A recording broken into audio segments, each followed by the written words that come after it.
La empleada come en la cocina. Se burló mi nuera Alicia mientras me empujaba hacia la puerta de servicio, frente a todos los invitados de su boda. 200 personas me vieron ser humillada por la mujer que acababa de casarse con mi hijo, en la celebración que yo pagué con mis propias manos. David sonreía. Mi propio hijo sonreía mientras su esposa me trataba como basura. Ahí supe que todo había sido planeado, que cada abrazo, cada «te amo, mamá», cada promesa de cuidarme en mi vejez había sido mentira. Saqué mi teléfono sin temblar, marqué el número de mi abogado y dije en voz alta para que todos escucharan: «Marco, cancela la inversión de $5 millones para la empresa de David, inmediatamente». El rostro de mi hijo se desplomó. La sonrisa de Alicia se borró como si le hubieran dado una bofetada. Todo el salón quedó en silencio mientras yo caminaba hacia la salida con la dignidad que ellos creyeron poder arrebatarme. Pero esa fue solo la primera parte de mi venganza. 3 meses antes, todo parecía perfecto. Era un domingo de abril y el sol entraba por las cortinas de encaje de mi sala. Esas mismas cortinas que Alicia había criticado tantas veces, llamándolas anticuadas. Yo había preparado el almuerzo dominical de siempre: pollo al horno con papas doradas, ensalada fresca y el postre de chocolate que a David le gustaba desde niño. La mesa estaba puesta con mi vajilla de porcelana, esa que heredé de mi madre y que algún día sería de mi nuera. ¡Qué ironía! El aroma a romero y tomillo llenaba toda la casa mientras esperaba que llegaran. David había llamado esa mañana. Su voz sonaba extraña, más formal de lo usual. «Mamá, tenemos algo importante que contarte», me había dicho. Pensé que finalmente me anunciarían que Alicia estaba embarazada.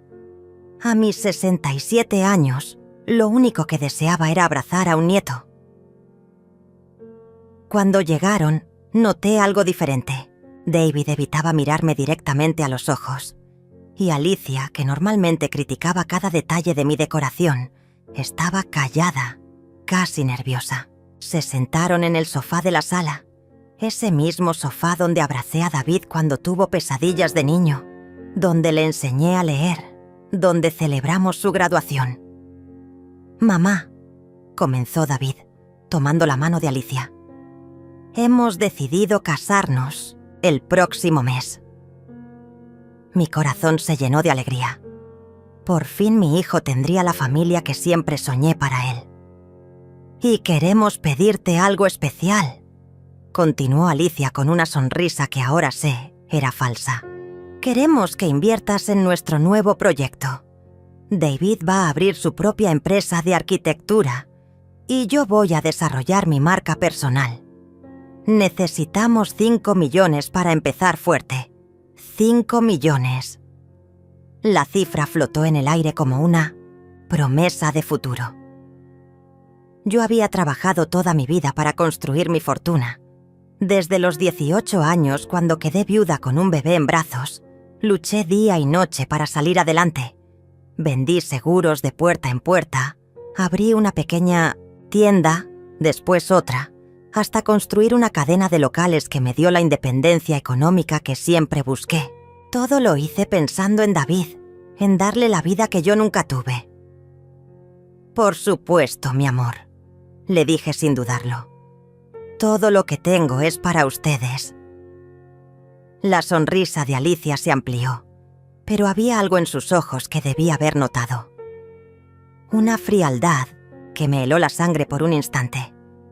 David me abrazó fuerte y por un momento sentí que todo volvía a estar bien, que mi hijo me amaba como yo lo amaba a él. ¡Qué equivocada estaba! Esa tarde, mientras preparaba café y cortaba el postre, los escuché susurrar en la sala. No pude entender las palabras, pero el tono me puso nerviosa. Cuando regresé con la bandeja, ambos se callaron abruptamente y me sonrieron con esa misma sonrisa que ahora reconozco como pura actuación. «Mamá, hay algo más», dijo David. «Queremos que la boda sea pequeña, íntima, solo familia cercana, pequeña e íntima. Esas palabras resonaron en mi cabeza durante días. David siempre había soñado con una boda grande. Desde niño jugaba a casarse en el jardín con invitados imaginarios. Pero ahí estaba, diciéndome que quería algo íntimo. Debí sospechar entonces, pero el amor de madre ciega hasta al más inteligente. «Claro, mi amor», le respondí. «Lo que ustedes quieran». Alicia me sonrió y por primera vez desde que la conocía, me abrazó. Un abrazo frío, calculado, que ahora entiendo era el sello de mi sentencia de muerte social. Los siguientes días fueron extraños. David venía a visitarme más seguido, pero siempre acompañado de Alicia. Nunca solos, como antes. Revisaban documentos conmigo. Me pedían que firmara papeles para agilizar la transferencia del dinero. Yo firmaba todo sin leer, confiando ciegamente en mi hijo. Cada firma era una puñalada que yo misma me daba. Una tarde, mientras organizaba mis joyas para decidir cuáles regalarle a Alicia para la boda, encontré un papel que se había caído detrás del tocador. Era una copia de mi testamento, pero con anotaciones en los márgenes. Reconocí la letra de David. Había marcado con círculos rojos las propiedades más valiosas y había escrito al lado: «Vender inmediatamente». Mi sangre se congeló. Esa noche no pude dormir. Caminé por la casa que había construido con mis propias manos, tocando cada mueble, cada fotografía, cada recuerdo. En la repisa de la chimenea estaba la foto de David, graduándose de arquitecto. Yo lo abrazaba con lágrimas de orgullo en los ojos. Ese día me había prometido que me cuidaría siempre, que nunca me faltaría nada. Las promesas de los hijos son como castillos de arena, hermosas hasta que llega la primera ola.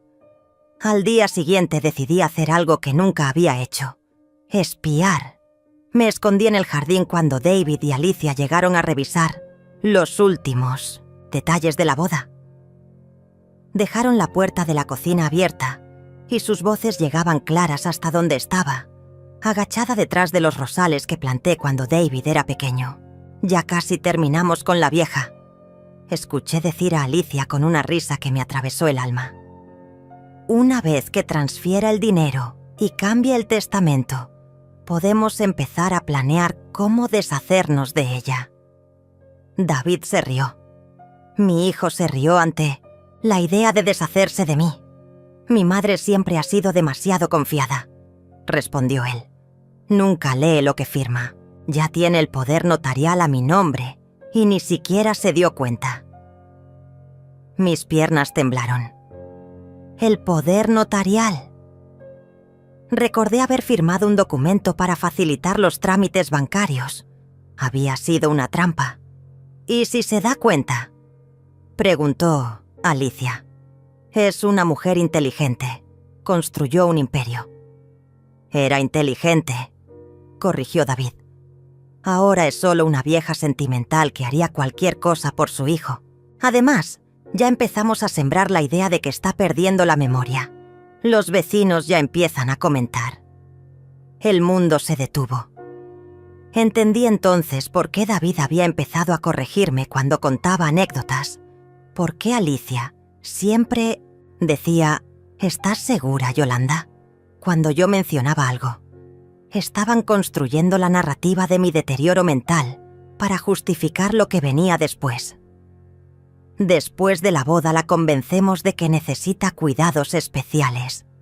Continuó: «David, hay un lugar perfecto a las afueras de la ciudad. Nadie la conoce allí.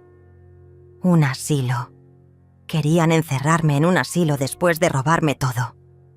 «¿Y la nieta?», preguntó Alicia. «Beatriz siempre ha sido muy apegada a su abuela».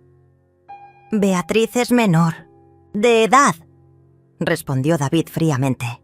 «Yo decido dónde vive y con quién se relaciona. Una vez que la vieja esté fuera del camino, Beatriz entenderá que nosotros somos su familia ahora. Beatriz, mi nieta de 16 años, la única que todavía me abrazaba con amor genuino, la única que aún me llamaba Abuelita, con cariño. Querían alejarla de mí también. Querían borrarme completamente de la vida de todos los que amaba. Me alejé en silencio. Cada paso pesaba como plomo. Llegué a mi habitación y me senté frente al espejo. La mujer que me devolvía la mirada ya no era la misma que había despertado esa mañana. Sus ojos habían endurecido, su mandíbula se había tensado. Por primera vez en meses, sonreí. Pero no era una sonrisa de alegría. Era la sonrisa de alguien que acababa de declarar la guerra. Esa noche llamé a Marco, mi abogado de toda la vida. Marco, necesito verte mañana temprano y necesito que sea absolutamente confidencial. ¿Pasó algo, Yolanda?, me preguntó con preocupación. Digamos que mis ojos se abrieron, le respondí, y ahora necesito proteger lo que construí. La oficina de Marco olía a cuero viejo y café fuerte, esos aromas que siempre me tranquilizaban. Pero esa mañana nada podía calmar la tormenta que rugía dentro de mí. Marco me recibió con su sonrisa paternal de siempre, sin saber que la mujer que tenía enfrente ya no era la misma que había ayudado a construir un imperio durante 30 años. «Cuéntame qué pasa, Yolanda», me dijo mientras servía té en esas tazas de porcelana que su esposa había elegido décadas atrás.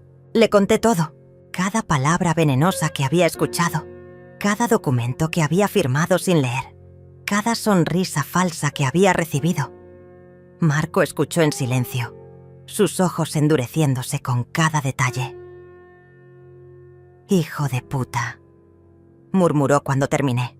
«Trialanf, 40 años trabajando juntos, nunca lo había escuchado maldecir». «Perdón, Yolanda, pero esto es una traición que no tiene nombre». Se levantó y comenzó a caminar por la oficina, sus pasos marcando el ritmo de mi nueva realidad. «¿Qué? ¿Tan grave es mi situación?», le pregunté, aunque ya conocía la respuesta. «Muy grave», respondió sin rodeos. «El poder notarial que firmaste les da control sobre tus cuentas bancarias.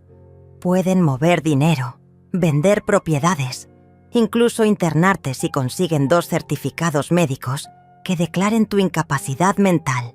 El aire se volvió pesado. Todo estaba perdido.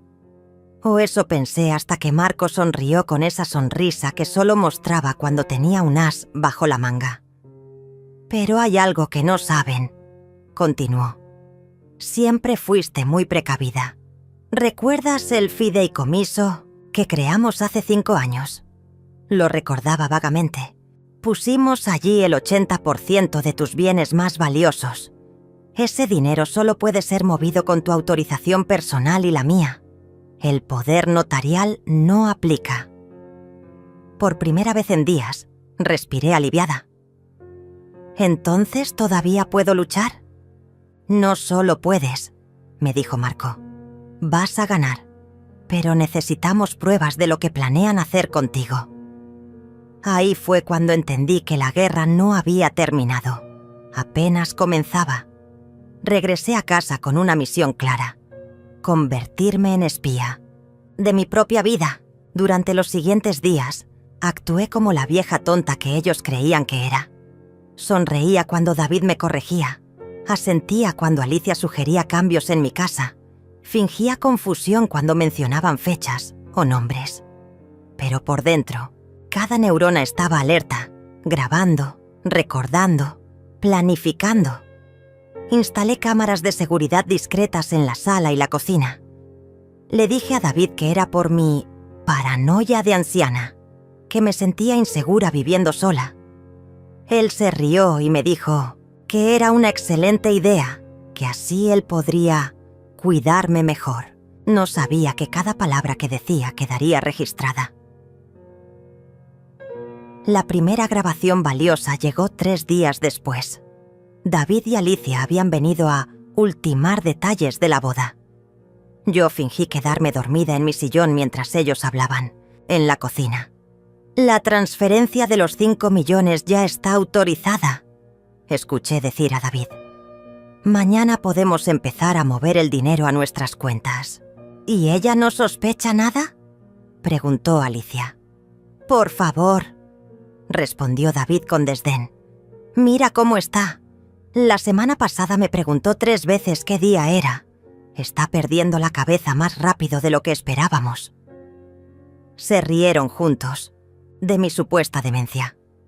Cada risa era una puñalada que alimentaba mi sed de justicia. Después de la boda, llamamos al doctor Sergio, continuó David.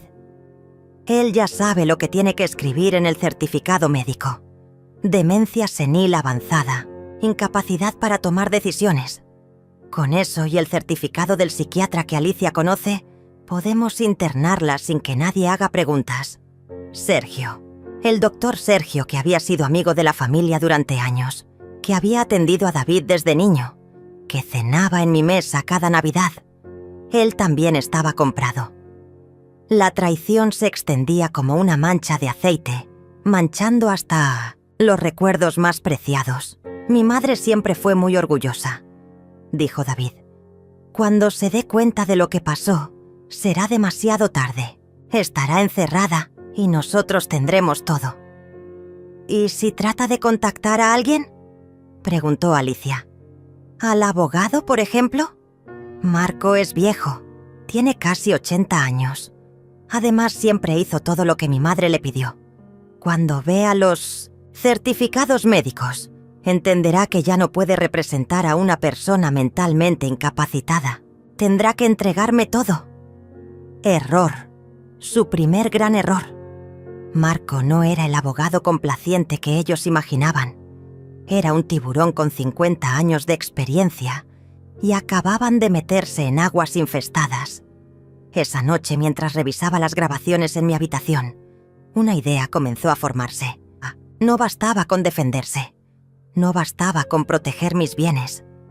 Ellos habían planeado destruir mi vida, separar de mí a mi nieta, borrarme de la existencia como si nunca hubiera importado. Merecían algo más que una simple derrota legal. Merecían que les devolviera cada humillación, cada mentira, cada sonrisa falsa que me habían dado. Pero no sería un acto de venganza ciega. Sería justicia fría, calculada, perfecta. Ellos querían jugar con la mente de una vieja. Estaban a punto de descubrir que esta vieja había construido un imperio usando esa misma mente que creían deteriorada. La boda sería su momento de triunfo, pero también sería el escenario perfecto para su caída. Sonreí frente al espejo, y esta vez mi sonrisa era la de un depredador que había encontrado a su presa. Al día siguiente puse en marcha la fase más delicada de mi plan: hacer que ellos mismos cavaran su propia tumba. Llamé a David con voz temblorosa, fingiendo estar confundida y asustada. «Hijo, creo que alguien está moviendo dinero de mis cuentas», le dije. «Los números no me cuadran y estoy muy nerviosa». David llegó en menos de 1 hora, con Alicia pegada a él como una sombra. «Mamá, deja que yo revise todo», me dijo con esa voz condescendiente que había perfeccionado. «Tú ya no tienes que preocuparte por estas cosas». Se sentó frente a mi computadora y comenzó a revisar mis cuentas bancarias, sin saber que cada clic quedaría registrado en las cámaras. «Mira, mamá», me explicó señalando la pantalla. «Aquí está la transferencia de los 5 millones para mi empresa. Tú la autorizaste, ¿recuerdas?» Fingí confusión. Entrecerré los ojos como si luchara por recordar. «¿Yo autoricé eso?», murmuré. «No me acuerdo, David. ¿Estás seguro?». Alicia intercambió una mirada significativa con «David». Era la mirada de 2 estafadores confirmando que su víctima había mordido el anzuelo. «Sí, mamá», insistió David. «Incluso firmaste todos los documentos. ¿Quieres que te los muestre?». Sacó una carpeta llena de papeles con mi firma. Documentos que yo había firmado confiando, pero que ahora entendía eran mi propia sentencia de muerte financiera. «Creo que necesitas ayuda profesional, Yolanda». dijo Alicia con falsa preocupación. «Estos olvidos están empeorando». Había llegado el momento que estaban esperando, el momento de sembrar la semilla de mi supuesta demencia para justificar lo que vendría después. «Tal vez tengas razón», susurré con voz quebrada. «Me siento tan confundida últimamente. A veces no sé ni qué día es». David me abrazó, y por un momento horrible, parte de mí quiso creer que era real, que mi hijo realmente se preocupaba por mí. Pero el abrazo fue demasiado rápido, demasiado mecánico. Era el abrazo de alguien cumpliendo con un protocolo. «Mañana te llevo con el doctor Sergio», me dijo. «Él te va a ayudar a sentirte mejor». El doctor Sergio, el médico que según había escuchado en las grabaciones, ya sabía qué certificado tenía que escribir. Mi propio médico de familia, comprado y vendido como un traje viejo. Esa noche llamé a Marco. «Todo está saliendo como esperábamos», le dije. «Mañana me llevan con Sergio. ¿Estás listo para la segunda fase?» «Más que listo», me respondió. «Acabamos de recibir información muy interesante sobre las finanzas del doctor Sergio. Parece que tiene algunas deudas importantes, que David se ofreció a pagar. Qué casualidad, ¿verdad?» La corrupción era como un cáncer que se extendía por todas partes. David había comprado no solo a mi médico, sino que había creado toda una red de cómplices. Pero él había cometido un error fatal. Había subestimado a la mujer que lo crió. Al día siguiente, David llegó puntual para llevarme al consultorio. Durante el viaje, actuó como el hijo perfecto. Me preguntó cómo había dormido, si había desayunado bien, si tenía dolor en alguna parte. La actuación era tan convincente que cualquier observador externo habría pensado que era el hombre más amoroso del mundo. Pero yo conocía la verdad. El consultorio del doctor Sergio estaba igual que siempre. Paredes blancas, diplomas colgados, esa planta que nunca parecía crecer ni morir. Sergio me recibió con su sonrisa profesional.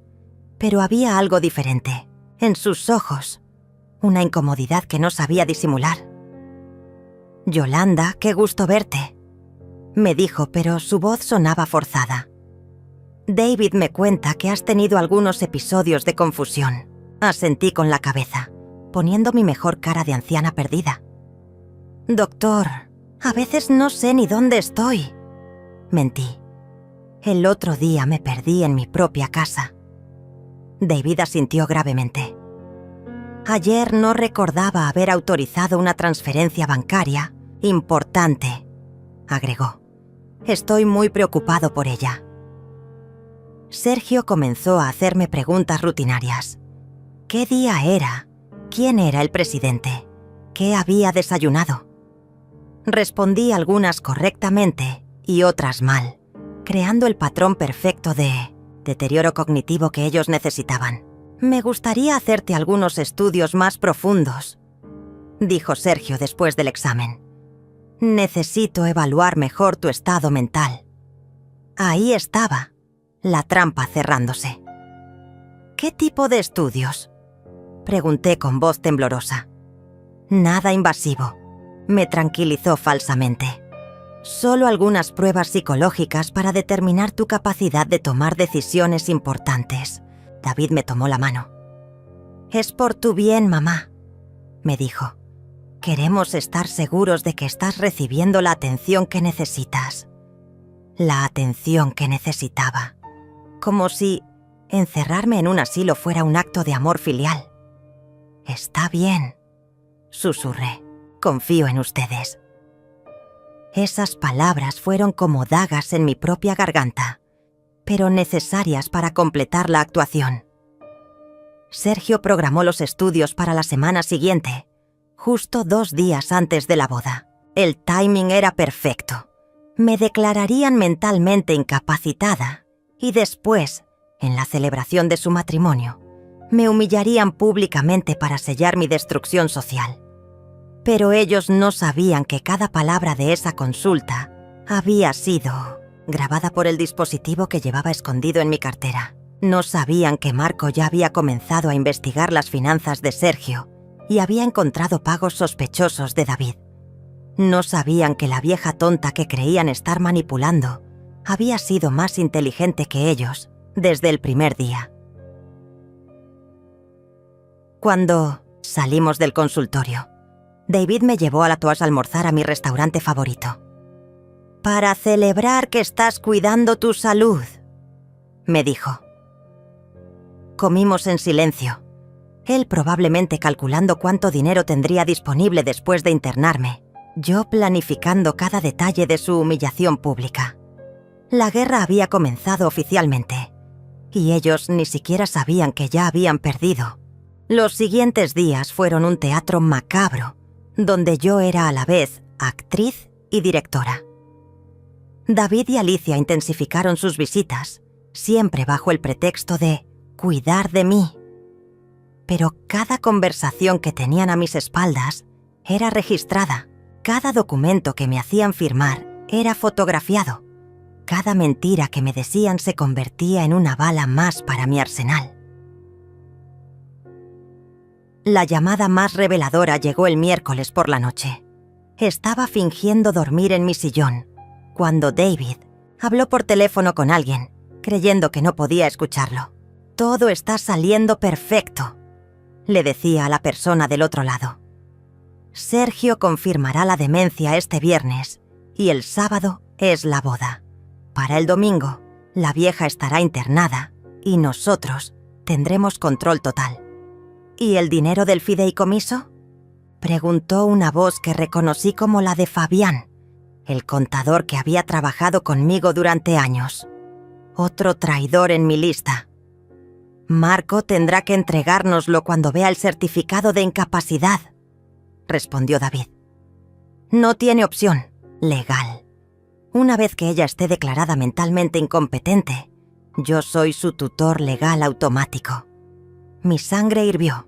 No solo habían planeado robarme y encerrarme, sino que habían reclutado a personas en las que había confiado durante décadas. Fabián conocía todos mis números. Había manejado mis finanzas durante años. Su traición dolía casi tanto como la de David. «¿Y la nieta?», preguntó Fabián.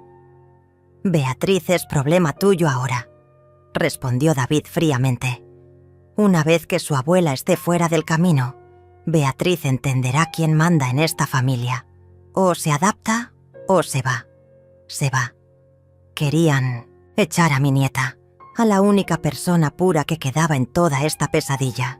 Beatriz, que venía a visitarme todos los miércoles después del colegio, que me ayudaba a regar las plantas, que aún me llamaba abuelita con amor genuino.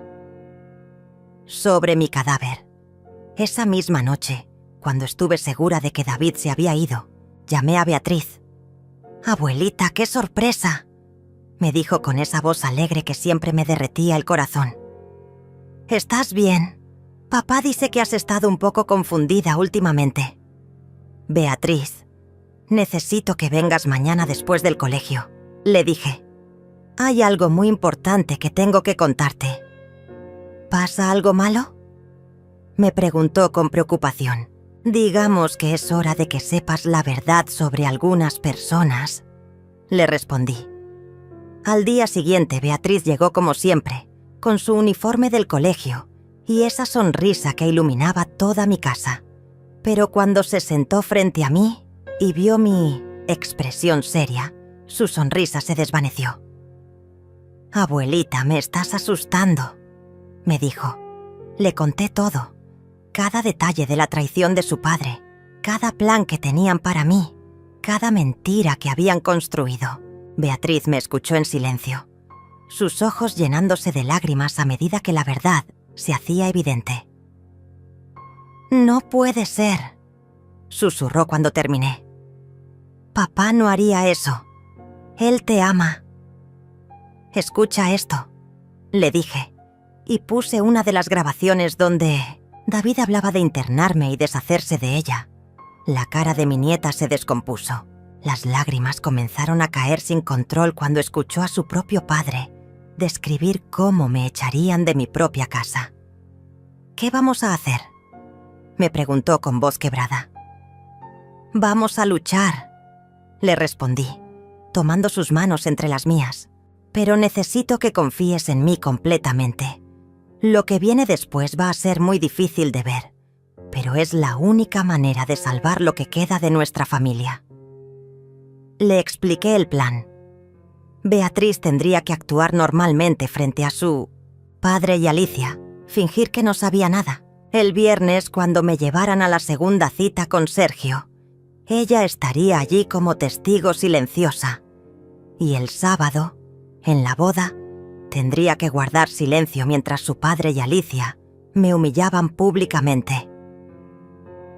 «No sé si pueda hacerlo», me dijo llorando. «Ver cómo te tratan mal y no poder defenderte». «Podrás», le aseguré, «porque sabes que todo ese sufrimiento será temporal. Al final, la justicia llegará, y cuando llegue, será tan contundente que ellos nunca se recuperarán». El viernes llegó como una tormenta inevitable. David y Alicia me recogieron para la cita con Sergio, ambos actuando como los hijos perfectos. Durante el viaje, Alicia incluso me tomó la mano y me dijo lo mucho que me quería. Cada palabra era veneno disfrazado de miel. En el consultorio, Sergio realizó las pruebas psicológicas que había preparado. Preguntas diseñadas para que yo fallara. Situaciones donde cualquier respuesta podía ser interpretada como signo de demencia. Pero yo jugué su juego perfectamente, dándoles exactamente lo que necesitaban para su certificado fraudulento. «Me temo que los resultados confirman nuestras sospechas», le dijo Sergio a David después de la evaluación. «Tu madre muestra signos claros de deterioro cognitivo avanzado. No está en condiciones de tomar decisiones financieras o legales importantes». David fingió tristeza. «¿Qué recomienda, doctor?» «Cuidado especializado inmediato», respondió Sergio sin dudar. «Hay una excelente facilidad en las afueras de la ciudad. Podrían recibirla el domingo mismo». El domingo. Un día después de Fiançailles, la boda. Un día después de humillarme públicamente. El timing era diabólicamente perfecto. «Si es lo mejor para ella», dijo David, tomando mi mano con falsa compasión. «Solo queremos que estés segura y bien cuidada». Sergio comenzó a llenar el certificado que me declararía mentalmente incompetente. Cada palabra que escribía era otra barra en la prisión que habían construido para mí. Pero ellos no sabían que Marco estaba en ese momento en el banco, presentando documentos que protegían mis verdaderos bienes. No sabían que cada palabra de esa consulta fraudulenta estaba siendo grabada. No sabían que el domingo, en lugar de estar internada en un asilo, estaría sentada en una playa lejana, libre y victoriosa. Cuando salimos del consultorio, David me abrazó. «Ya falta poco para que puedas descansar, mamá», me susurró al oído. «Muy poco», le respondí, sin que él entendiera el verdadero significado de mis palabras. La trampa estaba lista. Solo faltaba que ellos mismos se metieran en ella. El sábado amaneció con un cielo despejado, como si hasta el universo fuera cómplice de la farsa que estaba a punto de desarrollarse. La boda de David y Alicia sería en el salón de eventos más exclusivo de la ciudad, el mismo lugar donde años atrás había celebrado el éxito de mi primera gran venta inmobiliaria. La ironía era cruel. El lugar de mi mayor triunfo se convertiría en el escenario de mi humillación pública. Me vestí con especial cuidado esa mañana. Elegí mi traje azul marino, el mismo que había usado para firmar el contrato más importante de mi vida. Me puse las perlas que heredé de mi madre y me pinté los labios del rojo más intenso que tenía. Si iba a ser humillada, sería con dignidad. Si iba a caer, caería como una reina. David llegó a recogerme a las 3. Estaba radiante en su traje negro, con esa sonrisa que recordaba de cuando era niño y había hecho algo travesura. «Mamá, te ves hermosa», me dijo besándome la mejilla. Por un momento horrible, mi corazón de madre quiso creer que todo había sido un malentendido, que mi hijo realmente me amaba. «Gracias, mi amor», le respondí. «Estoy tan orgullosa de ti». Y era cierto, estaba orgullosa del hijo que había criado, del hombre que creí que era. La tragedia no era que fuera malo, sino que todo su amor había sido una mentira. En el auto, durante el viaje al salón, David me habló de sus planes para la luna de Miel, de lo feliz que era, de lo mucho que esperaba el futuro. Cada palabra era una puñalada porque sabía que detrás de esa felicidad estaba mi destrucción programada. «Mañana empieza una nueva vida», me dijo, «para todos nosotros». Tenía razón. Al día siguiente empezaría una nueva vida, solo que no sería la que él imaginaba. Llegamos al salón y inmediatamente me di cuenta de algo extraño. Los invitados me miraban con una mezcla de lástima y incomodidad. Algunos incluso evitaban mi mirada. Entendí entonces que David y Alicia habían estado sembrando rumores sobre mi estado mental. Los 200 invitados ya sabían que la madre del novio estaba perdiendo la cabeza. «Yolanda, qué gusto verte», me saludó Pedro, un viejo amigo de la familia, pero su abrazo fue distante, cauteloso. «¿Cómo te sientes?», me preguntó con esa voz condescendiente que se usa con los enfermos. «David nos contó que has tenido algunos problemitas de memoria». Problemitas de memoria. Así habían reducido mi supuesta condición, como si fuera una anciana senil que no recordaba dónde había puesto las llaves. «Algunos días mejores que otros», le respondí con voz débil. «Pero hoy es un día especial, el día de la boda de mi hijo». La ceremonia comenzó puntualmente. Yo estaba sentada en primera fila, en el lugar de honor reservado para la madre del novio. Alicia caminó hacia el altar como una diosa griega, perfecta en su vestido blanco que, por supuesto, yo había pagado. David la miraba con adoración genuina, y por un momento doloroso me pregunté si realmente la amaba o si ella también era parte de su actuación. Cuando el sacerdote preguntó si alguien tenía alguna objeción al matrimonio, el silencio fue absoluto. Yo podría haber gritado la verdad en ese momento. Podría haber expuesto toda la mentira frente a 200 testigos, pero me quedé callada. Mi venganza sería mucho más dulce si esperaba el momento perfecto. «Pueden besar a la novia», declaró el sacerdote. El salón estalló en aplausos mientras David y Alicia se besaban. Yo aplaudí también, sonriendo como la madre orgullosa que se suponía que era. Pero detrás de esa sonrisa, mi mente ya estaba ejecutando los pasos finales de mi plan. La recepción comenzó inmediatamente después. Los invitados se dirigieron al salón principal mientras los novios posaban para las fotografías. Yo caminé lentamente hacia las mesas, notando cómo algunos invitados susurraban a mis espaldas. «Pobrecita», escuché decir a alguien. «David debe estar pasando un momento muy difícil». Encontré mi lugar en la mesa principal, justo al lado de los novios. El asiento estaba marcado con una pequeña tarjeta dorada que decía: «Yolanda, madre del novio». Sería el último lugar de honor que ocuparía en la vida de David. Después de esa noche, para él yo dejaría de existir. Los meseros comenzaron a servir el primer plato cuando Alicia se acercó a mí. Su vestido rozaba el suelo como las alas de un ángel caído. «Yolanda», me dijo con esa sonrisa falsa que había perfeccionado. «Hay un pequeño cambio en los asientos». Mi corazón se aceleró. Había llegado el momento. «¿Un cambio?», pregunté, fingiendo confusión. «Sí», continuó Alicia. «Es que necesitamos ese lugar para el padrino de David.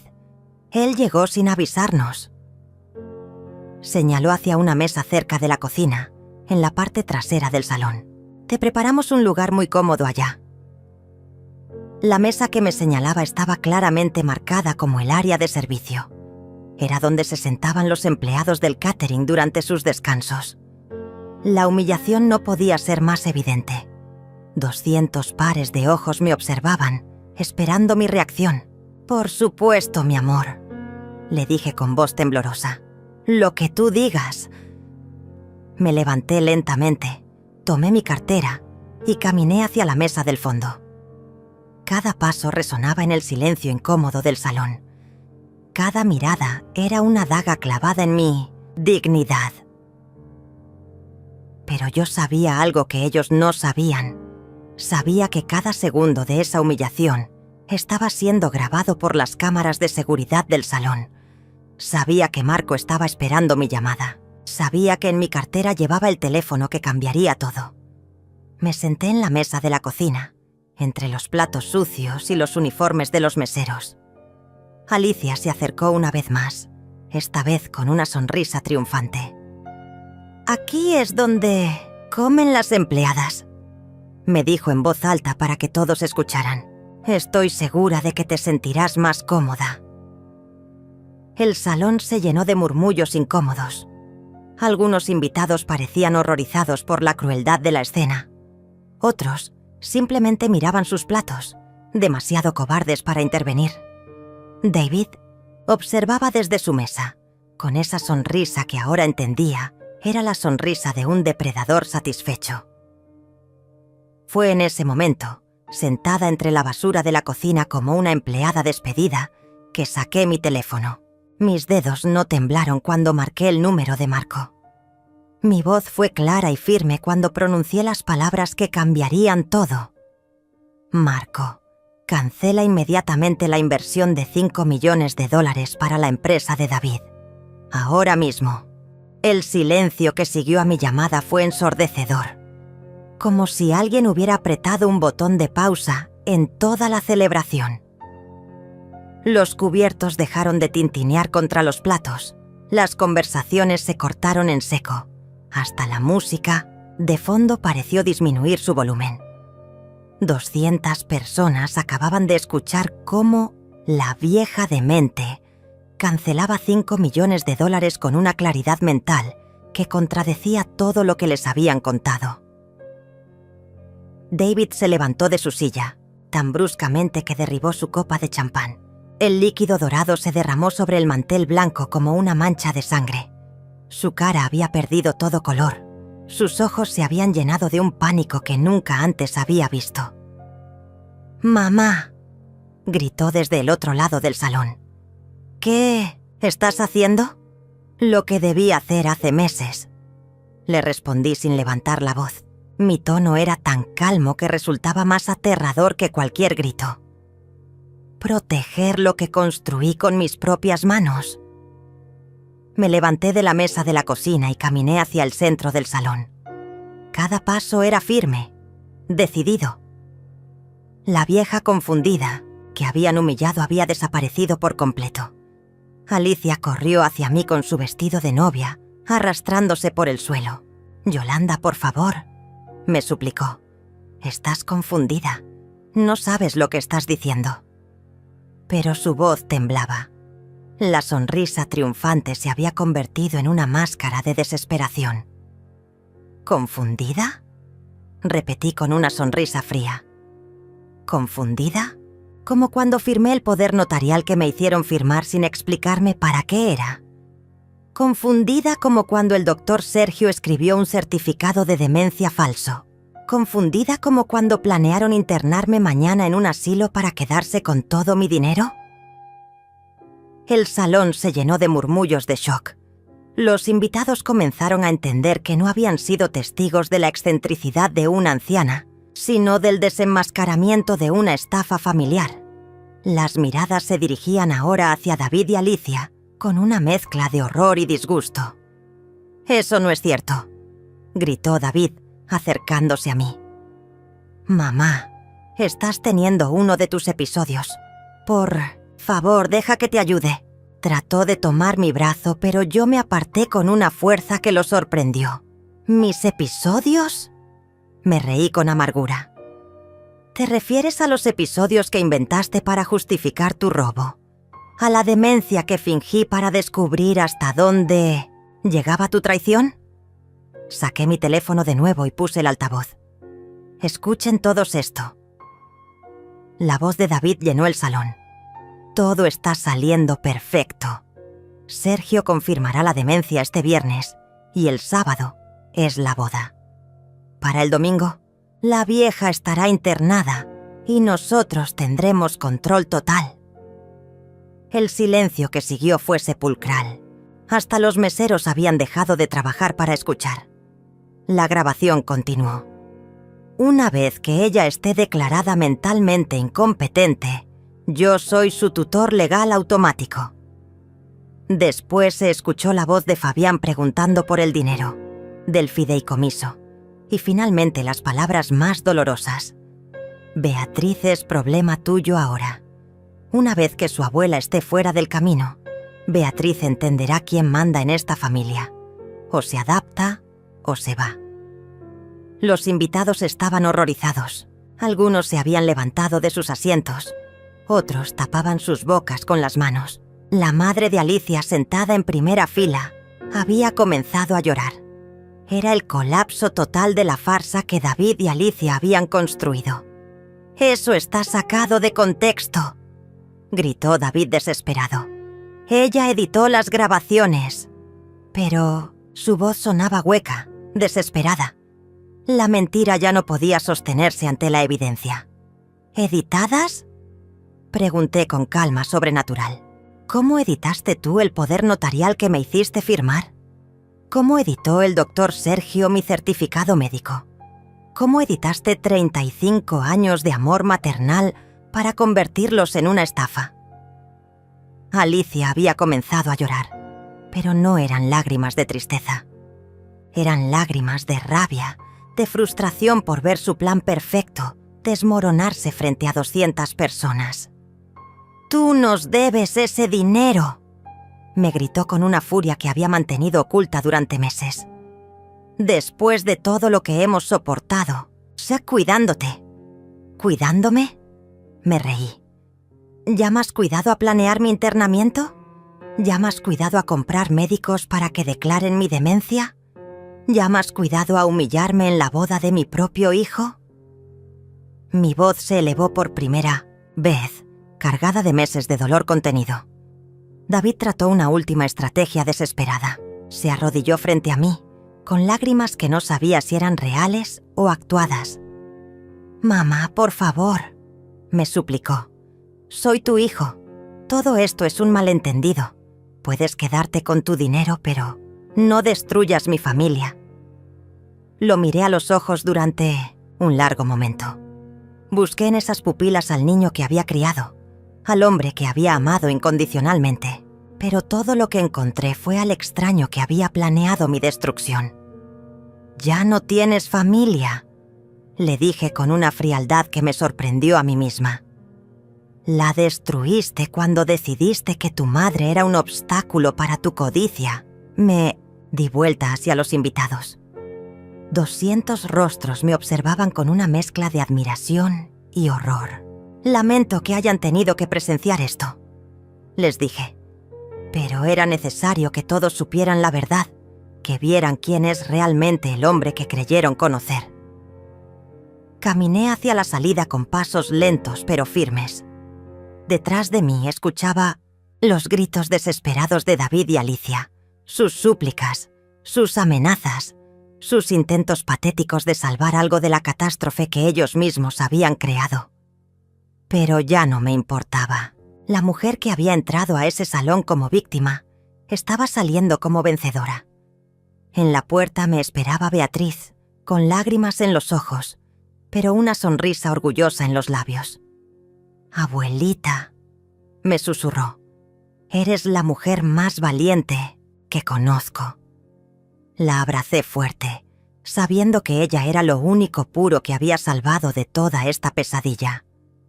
Juntas salimos del salón donde se suponía que sería mi última humillación, pero había resultado ser el escenario de mi mayor triunfo. Los días que siguieron a la boda fueron como vivir en el ojo de un huracán.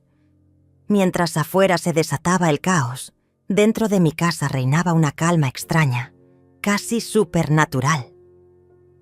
Marco había llegado esa misma noche del sábado con documentos legales que protegían mis bienes y una orden de alejamiento contra David y Alicia. «Todo está blindado», me había dicho con satisfacción. «No pueden tocar ni un centavo». El domingo, el día que se suponía que sería internada en un asilo, lo pasé sentada en mi jardín tomando té y viendo cómo las rosas que había plantado años atrás florecían con una intensidad que no había visto antes. Era como si hasta las plantas celebraran mi libertad. Beatriz estaba conmigo. Había decidido quedarse a mi lado sin que yo se lo pidiera. Su padre le había prohibido verme, pero ella ya tenía 16 años y suficiente carácter para tomar sus propias decisiones. «Abuelita», me dijo mientras podaba los geranios, «¿no te da tristeza? Al final perdiste a tu hijo». Me quedé pensando un largo momento antes de responder. «No perdí a mi hijo», le dije finalmente. «Descubrí que el hijo que creía tener nunca existió. Y eso duele, pero también libera». El lunes comenzó el verdadero espectáculo. David apareció en mi puerta a las 6 de la mañana, gritando y golpeando como un hombre poseído. «¡Mamá, abre! Tenemos que hablar». Su voz estaba rota, desesperada. Ya no era el hombre controlado y calculador que había planeado mi destrucción.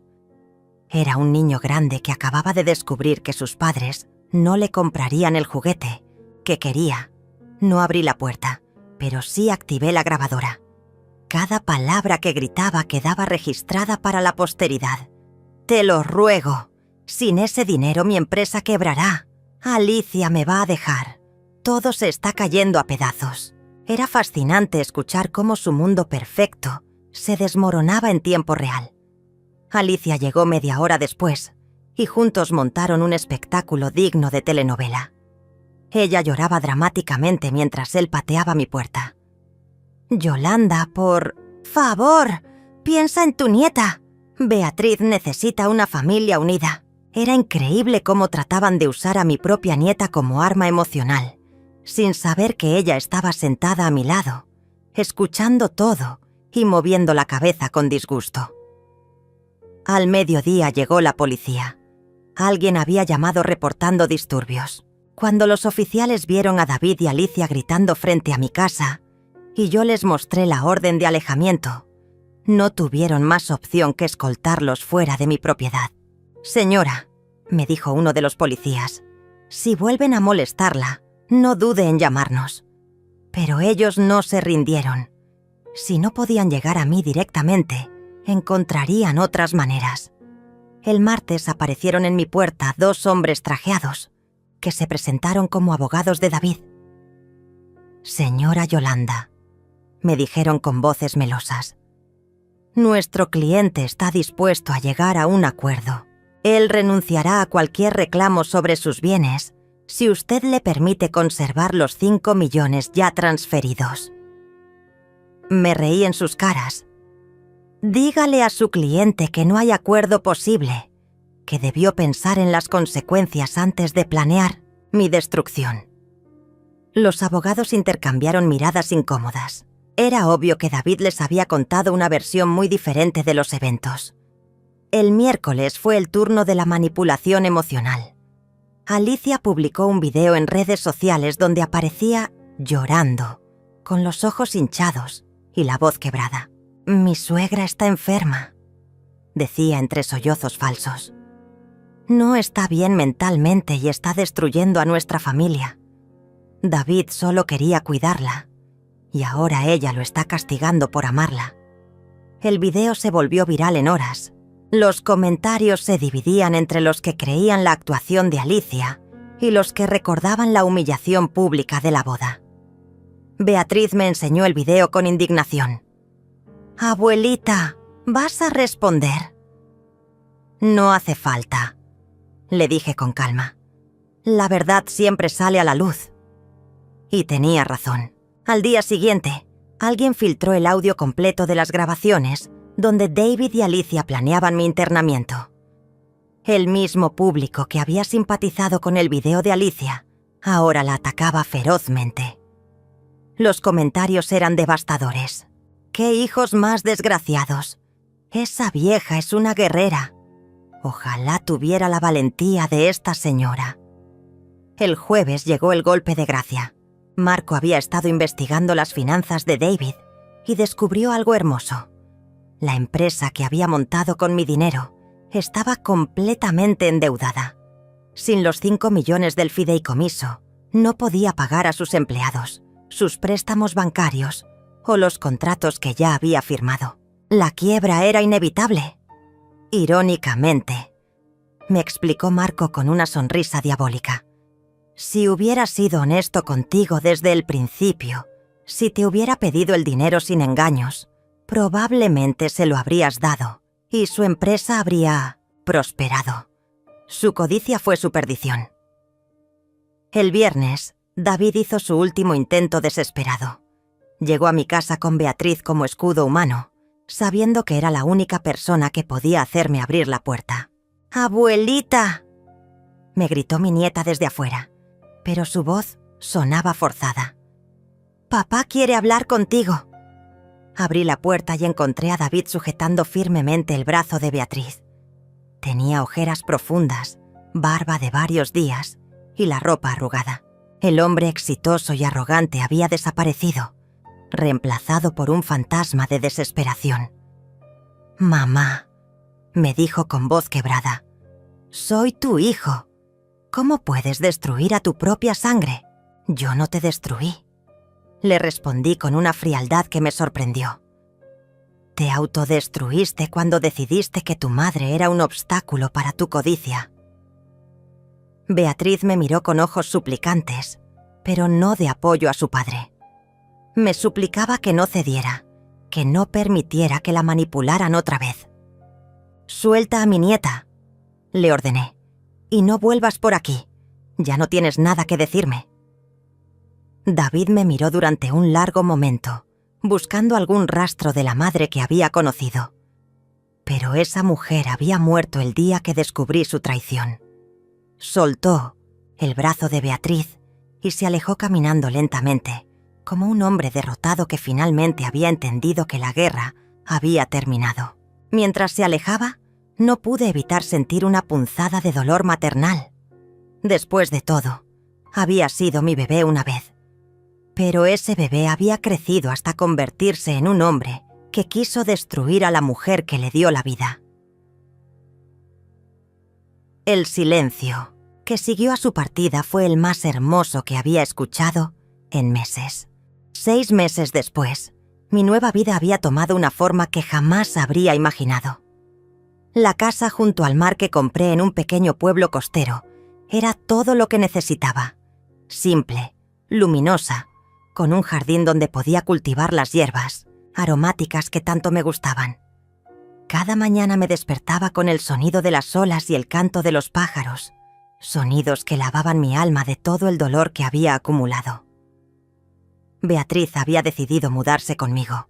Terminó su último año de bachillerato en la escuela local y ahora estudiaba administración por las tardes mientras ayudaba en la pequeña cafetería que abrí en el centro del pueblo.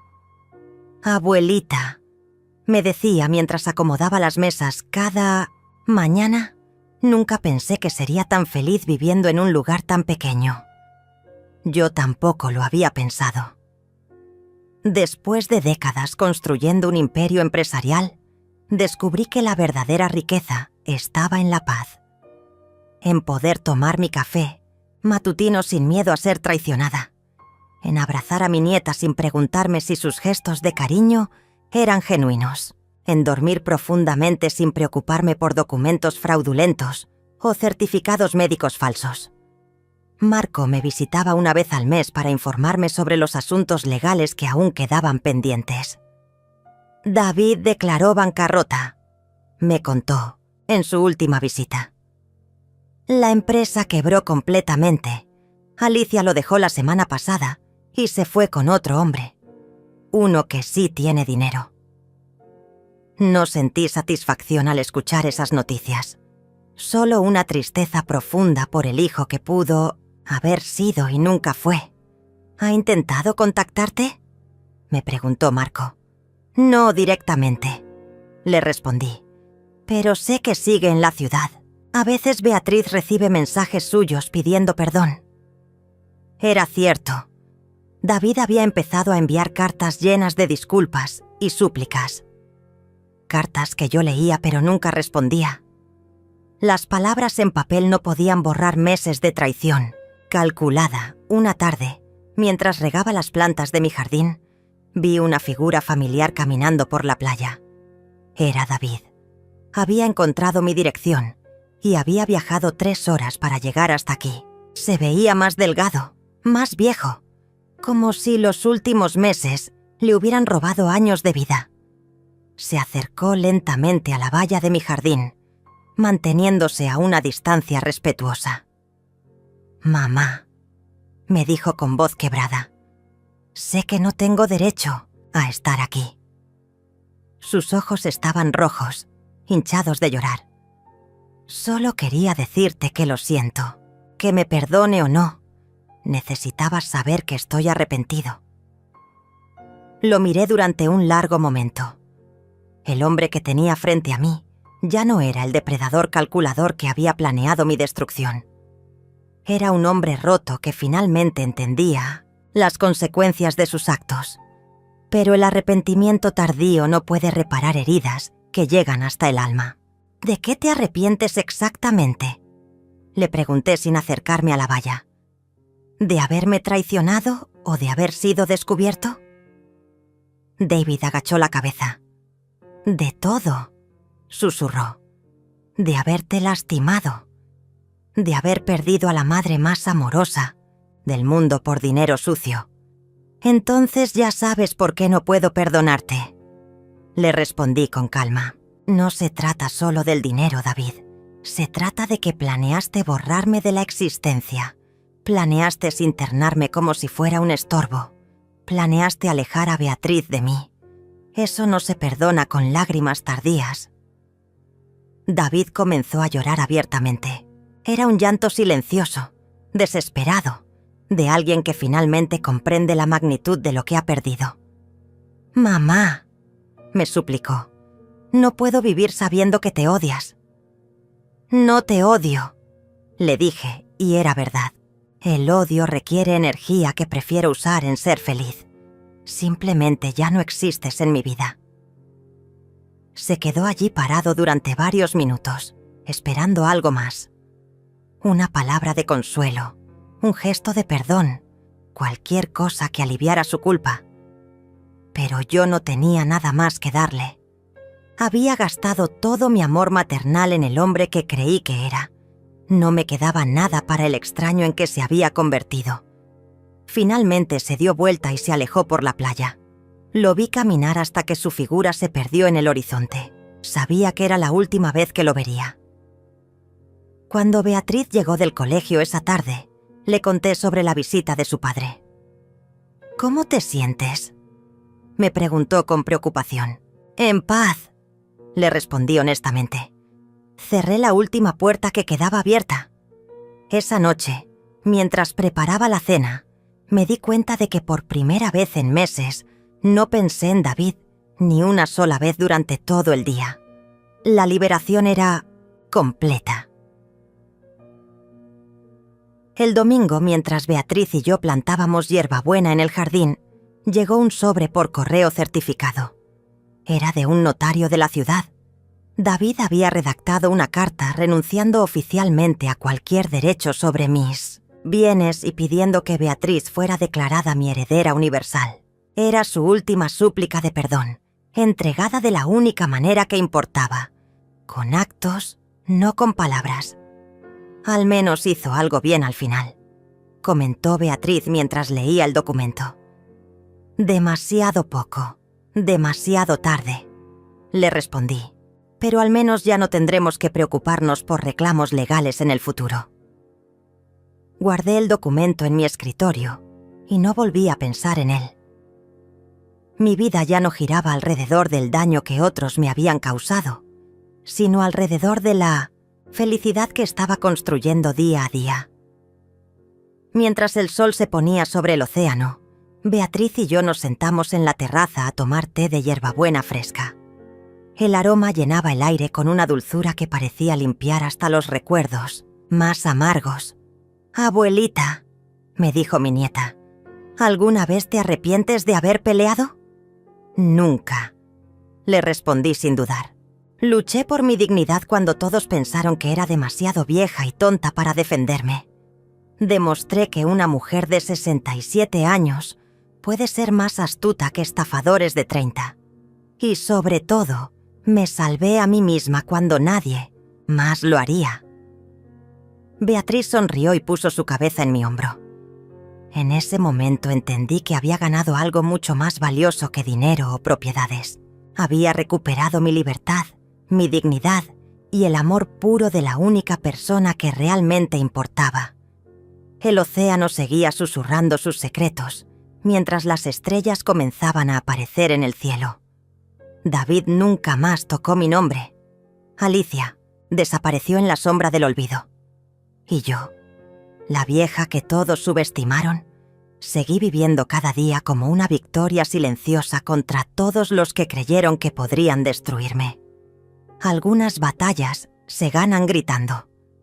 Las mías las gané, en silencio, y fueron las más dulces de todas.